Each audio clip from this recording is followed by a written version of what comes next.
Hello everyone, how's it going? I'm WoWcrendor and welcome to another episode of World of Crendor, where I answer the questions you submit to me on twitter.com/WoWcrendor, facebook.com/Crendor, and reddit.com/r/WoWcrendor. We got 3 places now. You can ask me questions whenever I'm like, hey, ask me questions for WoWcrendor, and your question may get answered. Okay? Okay. First question comes from Matthew Brown. He says, are you looking forward to EverQuest Next and or Landmark? Well, having gotten to play EverQuest Landmark just the other day in the alpha, it's really fun.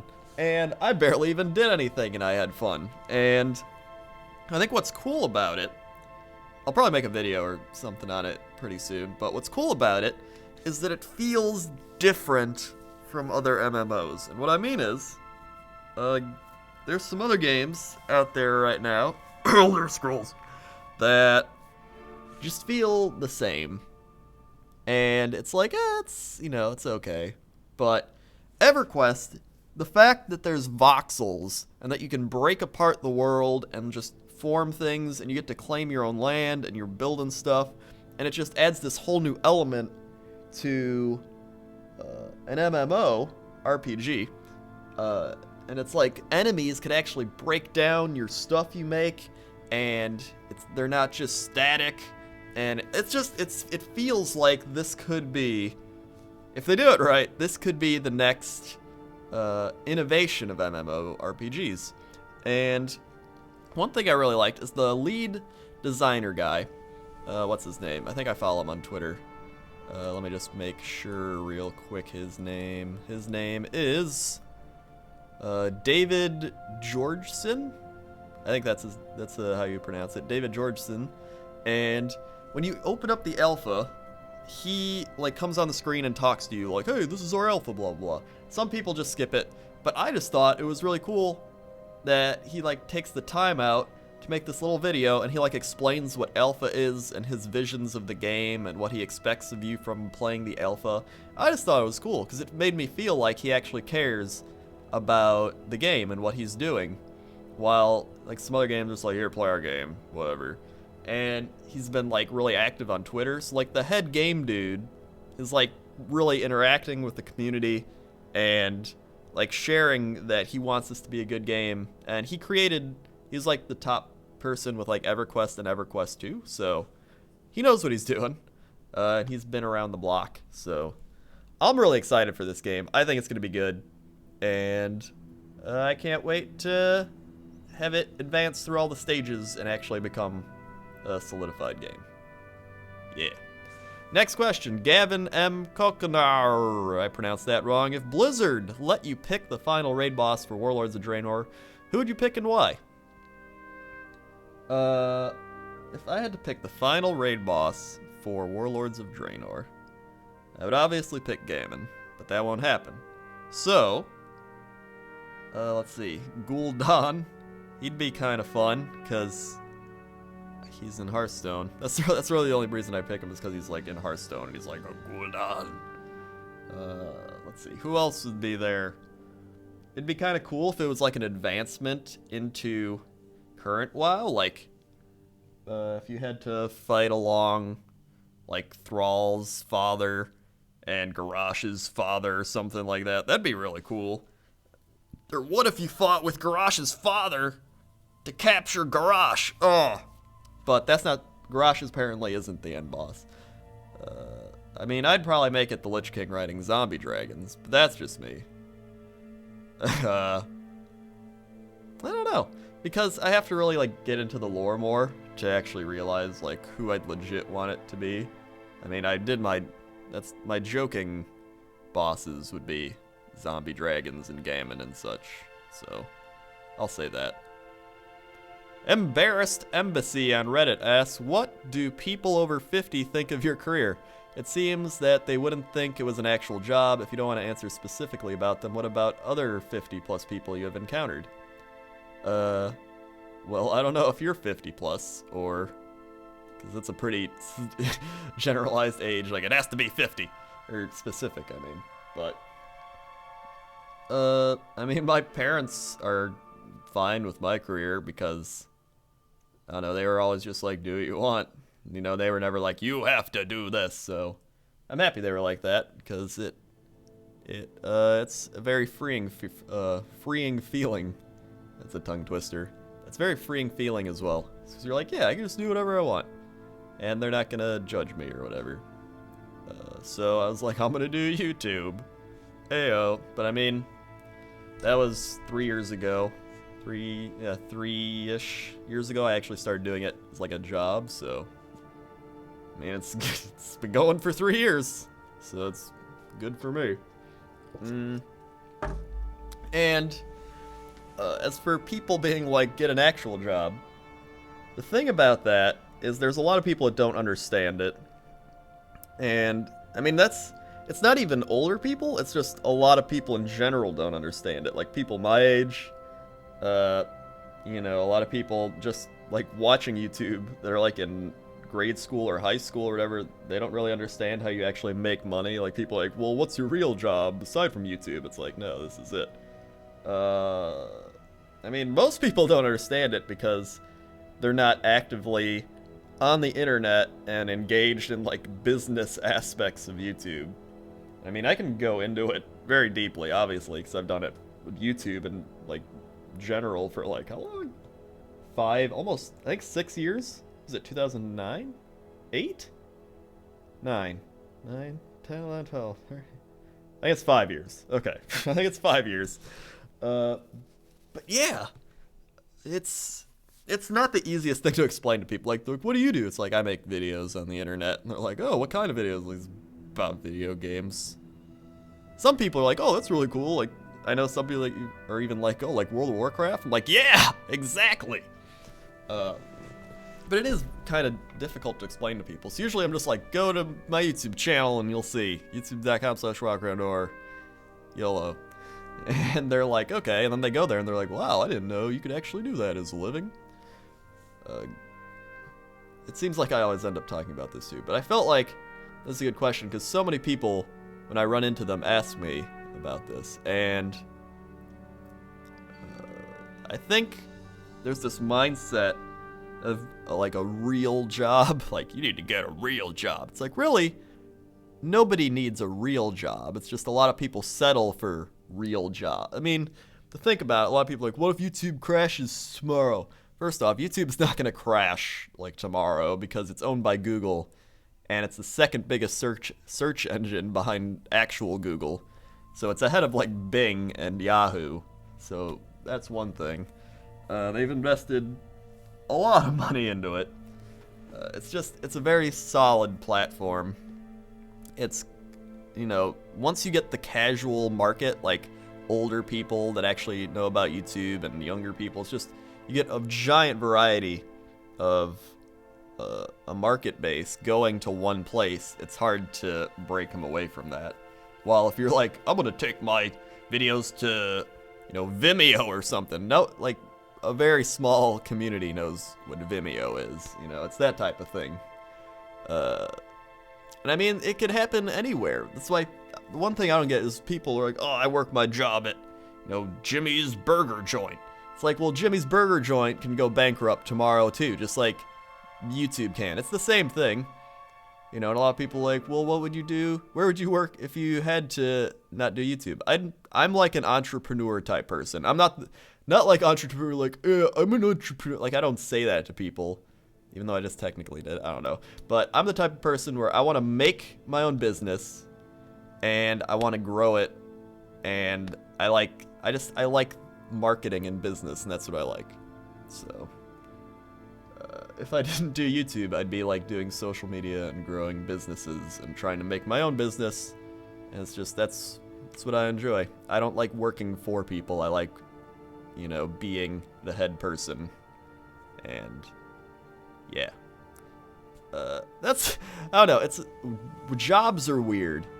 Jobs are weird because you think about it. People, they go to school.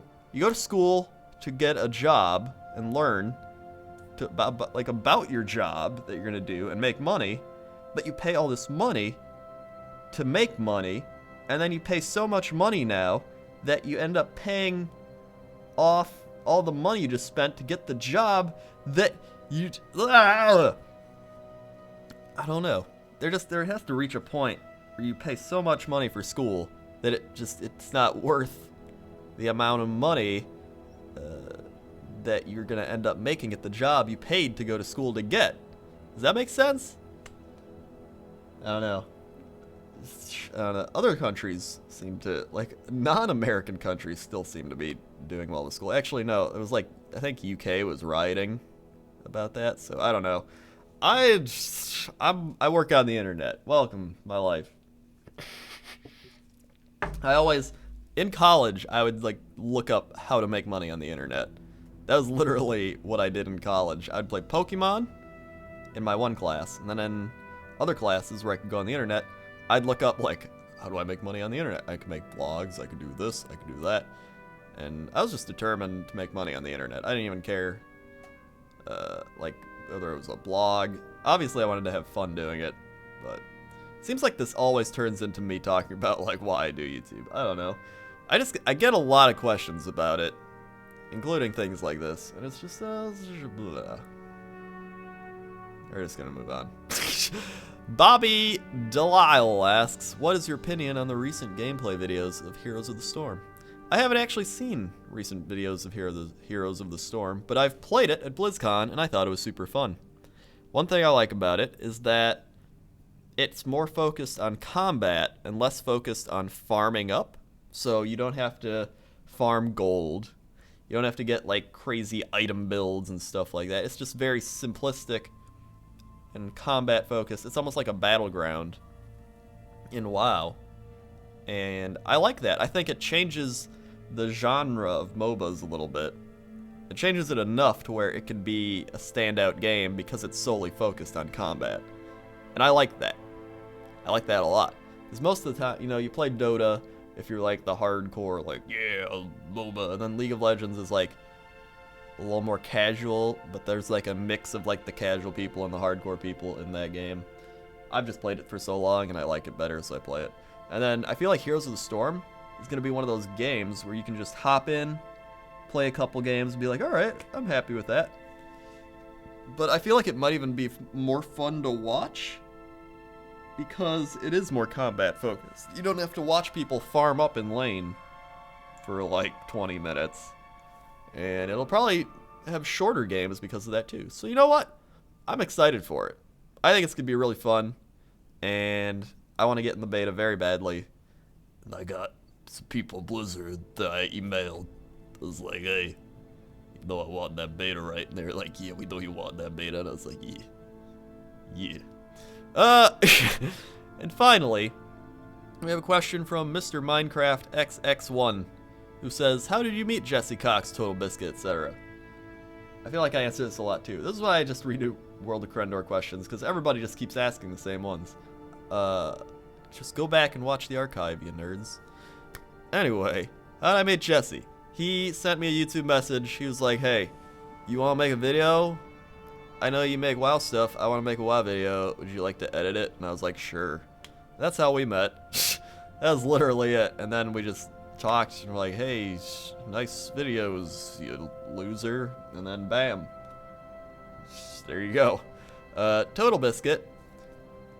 How did I meet Total Biscuit? I feel like there's... I think it was just being on the podcast?